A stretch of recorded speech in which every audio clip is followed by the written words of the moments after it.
इमरान खान ने क्या किया था? इमरान खान ने आखिर में पेट्रोल सस्ता कर दिया था। इन 3 बेगैरतों ने अदम से हरा दिया। बीवी का कातिल जरदारी, इसको कटहरे में लाना चाहिए। जो मेरे जैसे को पकड़ के जेल में डाल देते हैं, ये कौम जाग चुकी है।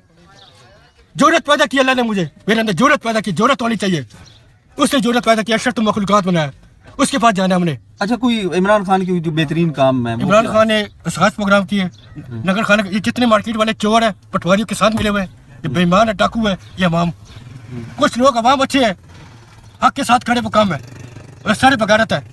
ये हमारी हिस्ट्री में लिखा गया हम करतार है। हम इनकी गुलामी कबूल करते हैं, अमेरिका की गुलामी नामंजूर। और मैं इनको सब पार्टियों को कहता हूँ, पीटीआई को, हमने इनको वोट दिया। अवाम के पुलिस मसले हल करे, प्लीज़। परेशान है, वोट लेके भाग न जाए, इनके मसले हल करे। अब अभी अपोजिशन में अल्लाह करे आपको हुकूमत मिले, अब करें। लेकिन ये तो चोर है, ये नहीं करेंगे। ये तो अपनी कुर्सियों के लिए कर रहे हैं, ये मजे लेने के लिए आए हैं। इनको इंसानियत की परवाह नहीं है, महंगाई की परवाह नहीं है। ये बदमाश